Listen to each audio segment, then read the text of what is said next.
Hey guys, it's AC. Welcome to my house. Appreciate you tuning in live or watching me after the fact, whether this is on my YouTube channel or my Facebook page at the House of AC. I greatly appreciate it. So thanks for tuning in. Feel free to ask questions, give me your feedback. Doesn't hurt to hit the like and subscribe button. All that stuff feels good. Doesn't it feel good to you to just say, "Oh, I like this guy. I like what he's saying." And then you go tell your friends and you retweet it and all that stuff. I just want to give you those good feelings.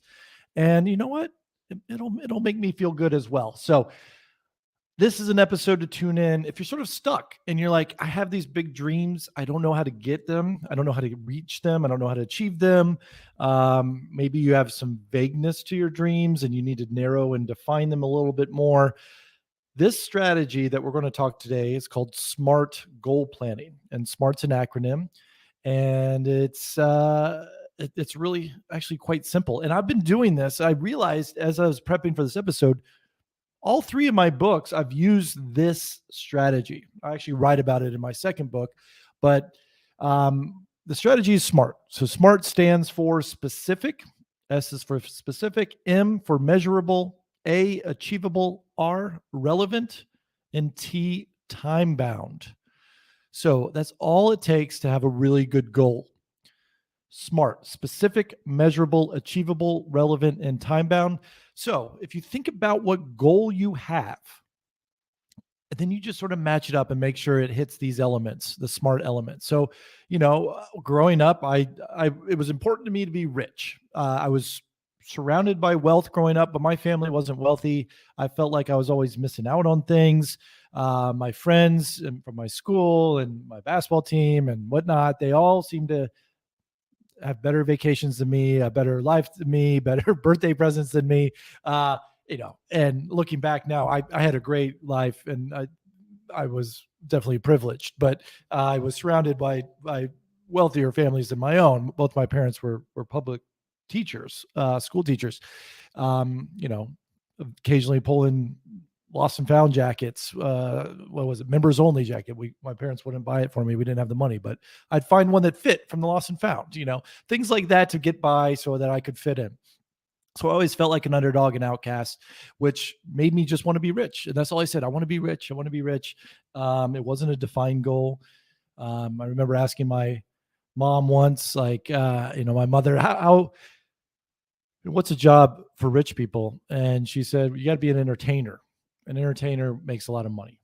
And I don't know that it must have planted a seed where I'm like, okay, I can't sing. I can't act. I'm not a magician. What's an entertainer? I'm not a dancer. And so I went all in on comedy. I was like, I'm going to entertain by comedy, stand-up comedy. And well, I didn't entertain very many people with that career choice, but I tried, and I thought that's how I was going to change my financial future. Ended up being real estate. Not a bad backup plan. I definitely maybe one of the funnier people in real estate, but not an entertainer by any means. What am I getting at? Okay. So when I changed my goal from just let's be rich to around maybe age 20, I started thinking, I want to be a millionaire by 30. I want $1 million net worth by 30.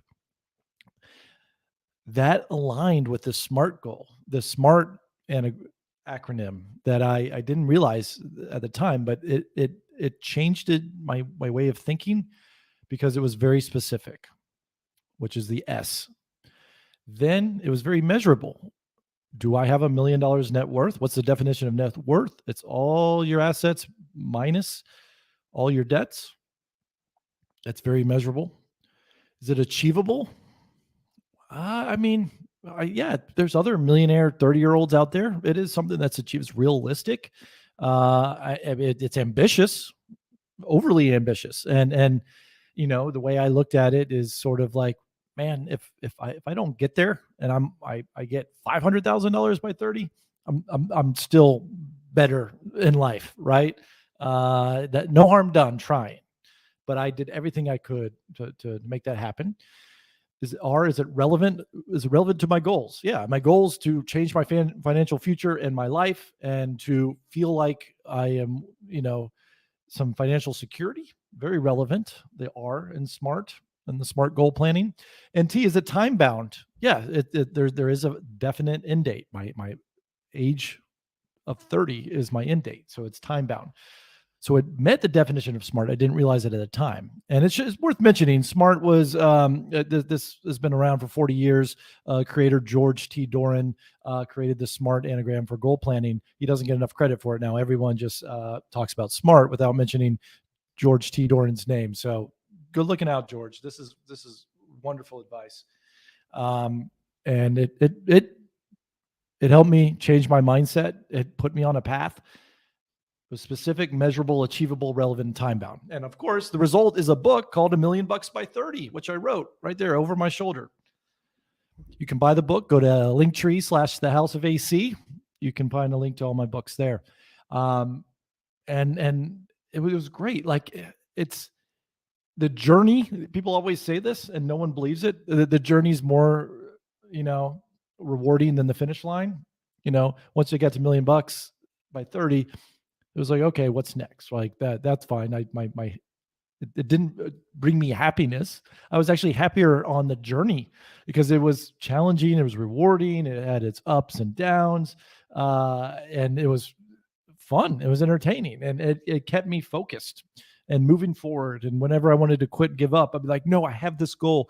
Every day I have to work closer because every day I'm getting older to turning 30. And every decision I had, as outlined in the book, if you want to check it out, was, is this going to help me on my goal? Buying this video game, is this going to keep me on my path to being a millionaire by 30? I played mental gymnastics, and sometimes the answer was no, which probably should have always been. But sometimes I'd say yes, because I would tell myself, well, if I go to this event tonight or I go out with my friends, I'm probably going to spend $50.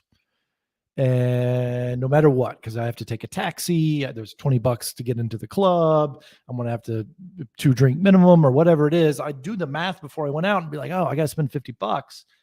But if I bought this video game for $35 and played it, bought it used and played it all night at home, I'd save $15. Sometimes I play that game and it works sometimes. And I never felt like I'm missing out. Everyone says, well, didn't you want to miss out on your 20s or go to every single party and everything? I mean, I went to plenty. I had a very active social life in my 20s. I was a stand-up comedian. I was in the clubs. I was mostly entertaining other people than being entertained. And which actually goes hand in hand. It's, to achieve your goals, are you consuming content or are you creating content, right? You have to be consuming the right content. I feel like if you're listening to my sort of content, you're looking for advice because you're on a path. But if you're listening to mindless content that's, not helping relevant to your goals, it's okay to take a break and relax and just watch dumb TV. I do it all the time. I love reality TV. I've been on 6 reality TV shows, but I can't get enough reality TV. But that's my relaxation time. I'm not saying that it's all a waste of time, but you also have to balance it with some things that are going to progress you forward on your SMART goals here. So with that new direction, with sort of the specific, measurable, achievable, relevant, time-bound SMART goal planning, it made it really laser focused. I knew exactly what I wanted to do, and I knew I could track it, the time-bound that was relevant, achievable, measurable, all that. If it's not measurable, you'll never be able to achieve your goals. You can't just have something like, I'll be rich, because what's that definition? You need to know what that specific definition, and you need to be able to measure, are you living up to that definition? And so just making that switch in my goal planning and having a very specific goal allowed me to make every decision in my life on that path. And it got me there. And it can get you there too, if that's your goal. And my second book, The Subversive Job Search, I actually mentioned the SMART planning because that's when I found out about it. I had the same sort of thing. So if you don't know my story, I basically retired at the age of 28, a little arrogant, 28-year-old who thought, I house hacked and I never had to work again. Then of course the real estate market crashed, economy went to crap. My net worth also plummeted. A lot of it was, in stocks and real estate that was now no longer worth $1 million. So I had to recreate myself as a corporate guy, and I went about it a little differently. I got a job at, I was in tech support, and I just started reverse engineering job postings. I'd go on LinkedIn, I'd go on Indeed, monster.com back at the time, and just said, okay, listen, I just want a C-level job because I want six figures. I was just like, I want a six-figure salary. That's all I need is a six-figure salary. Um, but I didn't know how to get there, right? Like everyone wants a six-figure salary. Like who doesn't want that?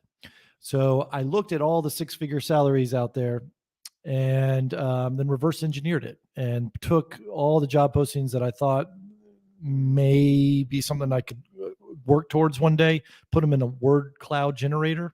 And what that is, it's just I took all the job postings, job descriptions of like 15 of the same job at 15 different companies, put them in a word cloud generator online, and it would display it, a graphical interface of all the words in there, and the ones that repeated the most were really, really big.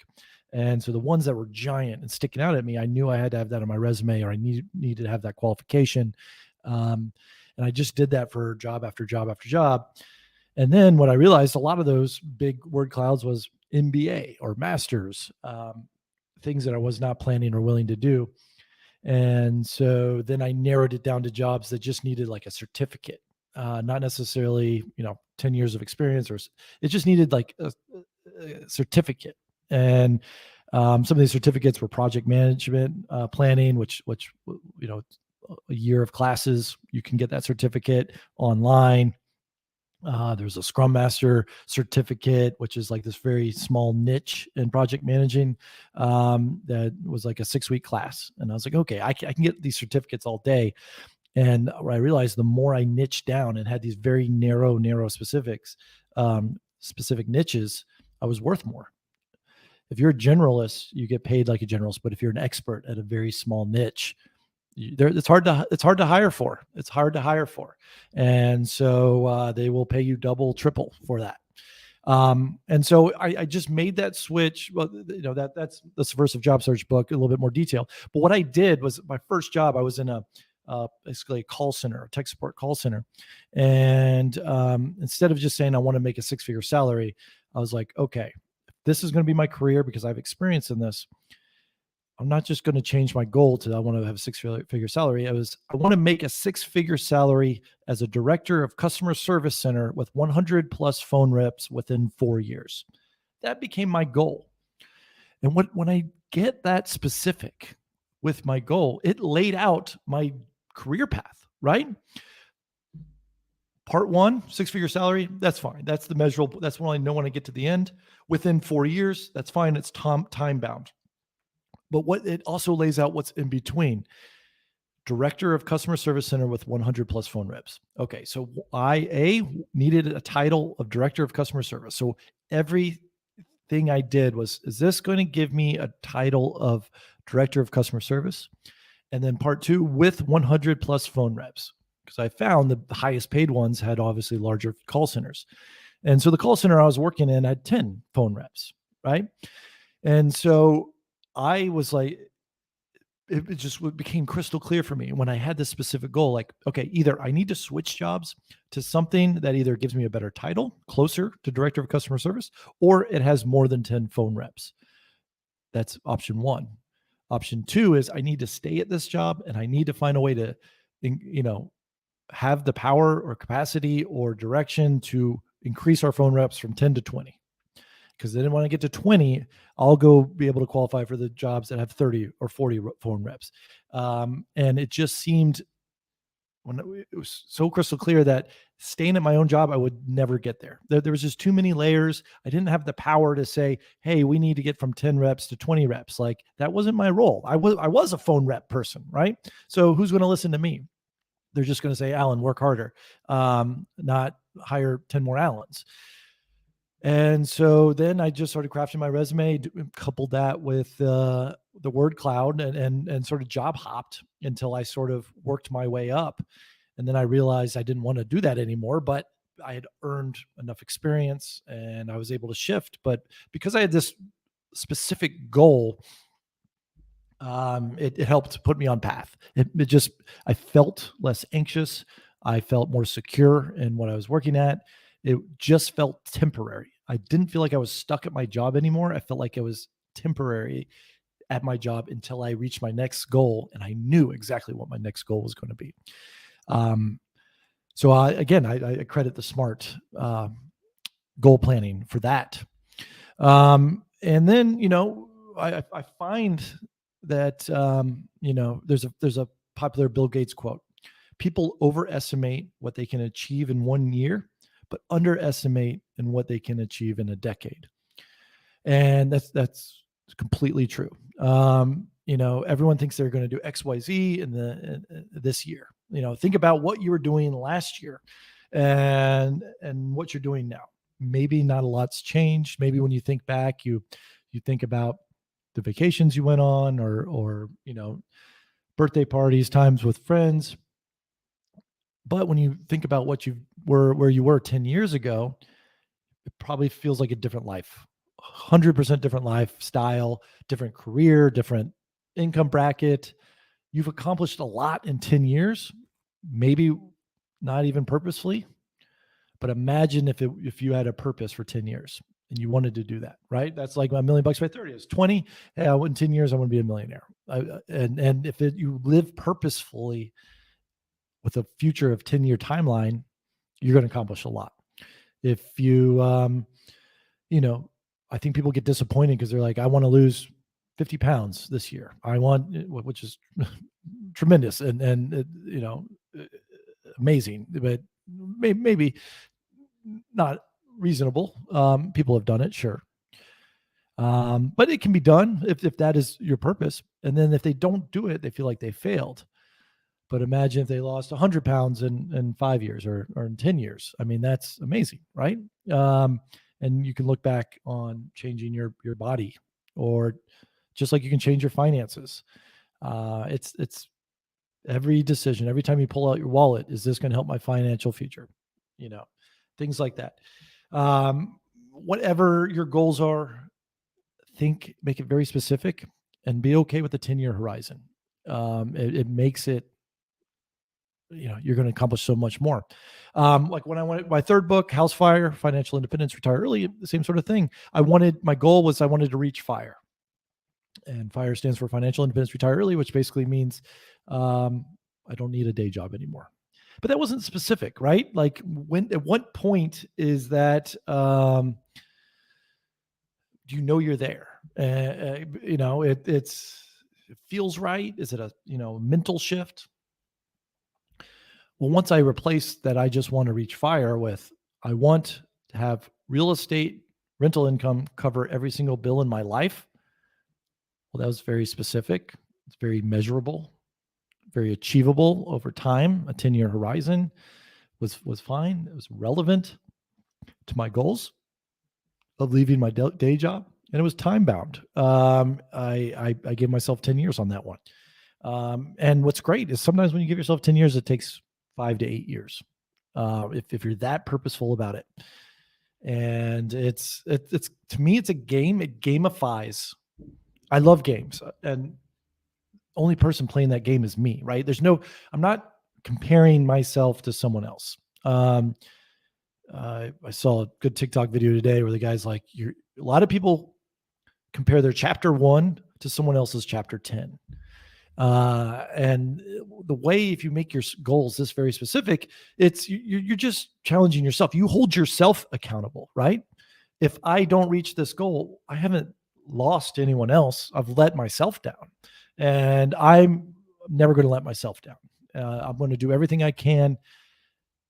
Like nothing feels worse when I feel like I didn't put in my best effort. Like that's when I feel terrible. But if I put in my best effort and lose, I still feel great about myself. And so I've realized that over time, just try your best. If you don't reach your goal, it's okay. You tried your best and you feel good about trying your best. And what happens a lot of times, most times you reach that goal and you reach it earlier. But no harm done if you don't reach that goal. There is harm done if you don't put in a full effort on reaching that goal. So yeah, I wanted to cover every bill in my life with rental income from real estate by the age of 45, and I was able to achieve that, which was great. It was a good goal, very specific. Um, that's what I'm trying to teach you now, which brings me to my goals today. It was vague at first. It was like I basically want to monetize my advice. Um, I see people giving similar advice. Like I said, I don't have a secret sauce that no one else has. I have maybe my own unique stories and experiences to share. But when the nuts and bolts of financial planning, real estate advice, budgeting, it's all very similar. And I see people making waves online, selling more books, getting a lot of YouTube views, monetizing their real estate courses. And I'll watch them and I'm like, wait a minute, those guys don't have as much experience as me. And they're doing pretty well. Um, and they're just better at social media is what a lot of it comes down to. And being someone who's 44, I never got into social media. It was something I never got into, but I realized that's me being old and curmudgeon. I got to get out of my comfort zone and learn social media. I used to hate it, and when I realized, I just didn't understand it. Most things that I hate or make fun of, as I get older and mature, I realize that it just means I don't understand it. I feel like I'm understanding it now. So I changed my goal. Well, before I get to that, so someone I admire, someone who I've talked about a lot on this podcast is Brandon Turner. He endorsed my most recent book, House Fire. He said he read my book, $1 Million by 30, when he was in his early 20s, and it really inspired him. We've stayed in touch and stayed friends over the last 10 years. He's the face of real estate investing on social media. He was the host of the Bigger Pockets podcast, which is the #1 real estate investing podcast. And I was on that episode 466, if you want to turn into that. But after 500 episodes, Brandon retired. After 8 years and 500 episodes, he said, I want to focus on other things. This has taken up the last 8 years of my life. I've got to the top. I have nothing else more to accomplish. I want to go accomplish other things in life, right? Things are more interesting to him, and he can leverage this following that he's created on social media. And I heard that, and I was like, okay, if I want to be there, if I want to learn social media, if I want to be the Brandon Turner of real estate investing, even though there already is one, I got to create my own name for myself, my own Alan Corey brand, House of AC brand. Well, it'll probably take me 8 years and 500 episodes. At least that's what Brandon did. It'll probably take me longer. He's going to be better at it than me. But now I have a very defined goal, right? I just said, let me get to 500 live streams. Do it a little bit differently. I take these live streams, I make them into podcasts, right? If he did, mostly he did one episode a year for 8 years. Sometimes he did one episode a week for 8 years. Sometimes he did 2 episodes a week. But it took him 8 years of 500 episodes. I like to work on accelerated timelines. And I said, well, man, if I can do 250 episodes a year for 2 years, I'll at least have 500 episodes under my belt, which is the same as Brandon. It's all getting reps, right? Today's episode is going to be better than yesterday's episodes. Tomorrow's episode is going to be better than today's episode. I watch it, I listen, I learn, I figure out what I'm doing wrong. I push myself if I didn't put my best effort going in or during. And I'm just going to say, hey, let's get to 500 episodes in 2 years. However I can get there, best ways, let's just do this every single day. So far, so good. I have like a 60-day episode streak. Started January 3rd, and every weekday. I haven't missed an episode yet. There's been days I don't want to do the podcast. There's days I've been hungover. There's days I've been sick. There's days I've gone out of town, and I've had to record them in advance, which, believe it or not, that's what I'm doing right now. And so, but I want to get 500 episodes to see how good I can get at this. I also had a smaller goal, right? I mean, that's ambitious. But I said, hey, if I want to have a social media following that I could monetize, that I could leverage into something bigger, I don't know yet what I'm going to leverage that into. Am I going to leverage it into raising money for real estate deals? Maybe. Am I going to leverage it into a bigger TV show format? Yeah, hopefully that'd be that's part of my goal. Am I going to leverage it into writing more books and having a bigger platform to sell maybe real estate courses, NFTs too? I have all these ideas, but I have to put in my reps, put in the work, build up following of audience, understand what the audience wants, what information they need, and then provide it for them. And I want to have bigger and guests on the show, and they're going to look at my show and they say, "Great, you've done 20 episodes, you've done 50 episodes. Call me when you've done 300 episodes." Right? That's when you get the bigger guests, and I'm not going to get there until I put in the work. And you could say, "I knew Alan, I knew AC since day one." If you're listening to this, so I appreciate it. Thanks. Hit like and subscribe. So I had a goal for this year. Hey, I want 1,000 followers on TikTok and YouTube by the end of the year, 2022. That's my goal. Never put any much effort into social media. As we stand on first week of March, 2022. Wait, it's 23. I don't even know what year it is. Is it 20? Oh my gosh. What year is this? I've been so head down. I've been so head down. Look at it. It's 22. Okay. Why did I think it was 23? Oh, my coffee hasn't kicked in yet. Yes. First week of March. Only doing these podcasts and social media for about 2 months. My YouTube, my goal is I want to have 1,000 followers, subscribers on TikTok and YouTube, and by December 31st, 2022. I've got 369 TikTok followers at the House of AC. YouTube followers, 618. Why this is important is once you hit 1,000 on both those platforms, you unlock certain things. I can do TikTok lives. I can monetize my content on YouTube. I think both of these sort of social media channels, they also say, hey, we're not really going to promote you. We're not really going to put you in our algorithm until you get a certain number of views, a certain number of likes, and a certain number of followers. And it seems to be 1,000 on both those platforms really sort of juices the recommendations and the algorithms. And that's why every content creator tells you all the time to hit pound and like and subscribe, because it promotes their content more and more. And I'll do the same. And I appreciate everyone following along and doing that as well. But what's interesting is that's been my two focus, right? My focus has been TikTok and YouTube. That's where I can see that I can get some traction and some money and where I feel most comfortable. Those social media channels seem to fit what I'm trying to do the best. But what's happened is my Twitter followers, 1,014 right now. Instagram, 1,135. So my focus has been on TikTok and YouTube. I've actually grown my Twitter and Instagram. I've achieved my goals there. And that's what's great about goal planning. Like I said, it may switch courses. You may say, wow, I was aiming to be a customer service rep of 100, and I ended up being an agile software project manager at ESPN, which is where I ended up to get six figures as in the corporate world in New York City. Your goals can change, but what happens is if I wasn't starting at that goal platform, if I haven't started saying I want 1,000 TikTok and 1,000 YouTube followers, and all of a sudden I reached 1,000 Twitter and 1,000 Instagram followers faster, then maybe I need to change my goals. But that's okay, because I had a goal. I had SMART goal planning: specific, measurable, achievable, relevant, and time bound.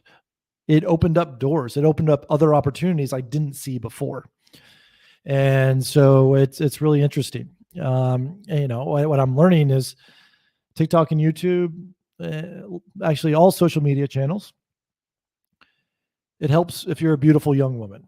I see now why, people sometimes hate beautiful young women. Their life seems easy. In this scenario, no one's life is easy. But it seems like they seem to garner way more followers quicker than old, crusty dudes in their 40s and 50s. Not a problem. I'm not scared of it. I focus on people who are in my space, who look like me and my age. Gary Vaynerchuk, he's in his 50s, killing it. Probably one of the biggest social media stars. Grant Cardone, he might be in his 60s. Gray hair. Talk about real estate. Killing it, right? So it doesn't mean I can't do it. There's been trailblazers ahead of me. And, I'm on my chapter 1. I can't compare myself to Gary or Grant's chapter 200, whatever they're on, right? It's okay. I don't let it bother me. At least I have a vision, and I'm going to try my best. If I quit, I've only let myself down. I haven't let anyone else down. Right? Maybe I've let you, the listeners, down. I hold myself accountable, but maybe sometimes you guys need to hold me accountable if you see me slipping and falling on my goals. So bring this back to what you guys are looking for. Are you guys, give you some goals? Maybe an example for you is, I want to be financially free. Let's rephrase that. I want to be financially free with $10,000 in passive income by the age of 50. That's specific, measurable, achievable, relevant, time bound. Write this down, live to it, make every day count. Are you holding yourself to getting there? Maybe you say, I want to have 10 rental properties in 10 years. That's where I first started. I wanted to be $1 million by 30. That was my goal, $1 million net worth by 30. And my sub goal, because I had that very specific goal, my sub goal was I need to buy 5 rental properties in 5 years. And I could track it. I knew I was on path. I was like, if I do this for 5 straight years, I'll probably be really close to being a millionaire by 30. That was my goal. And then I ended up buying more than one property a year. Maybe here's a goal for you. I want to buy $100 monthly cash flowing rental property in the next 90 days. This is what I talk about in House Fire. If you set your mind to it and you start from zero, you can have a rental property in 90 days. It's that easy. It's 90 days, very specific, very achievable. This is not something that cannot get done. I just want to let you know that. This is what you do. Sponsor of our show, Jasmine Mortgage Team. Go to jasminemortgageteam.com or jasmineteam.com. Book an appointment. Fill out a 15-minute application, jasmineteam.com. They're going to tell you, they're going to look at your finances. All you need is a copy of your driver's license, last 2 bank statements, last 2 tax returns. Jasmine and her team are going to say, hey, this is the house you can afford, or they're going to say, do X, Y, Z, and then you can afford this house or a house. And maybe it's, hey, you need to get a $5,000 raise at work. Maybe it'll be like, pay off this $2,000 credit card over the next 3 months. Let's get your credit score up. It doesn't matter. Whatever she says and her team says, you have a plan now.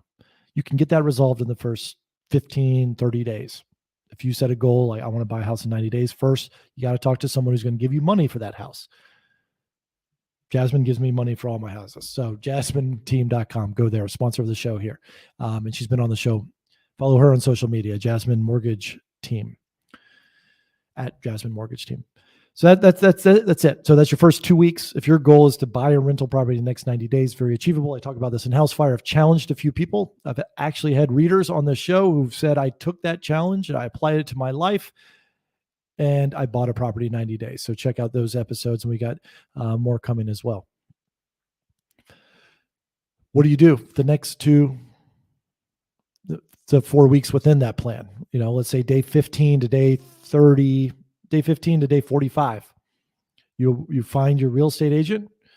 If you're in Atlanta, reach out to the Alan Corey team.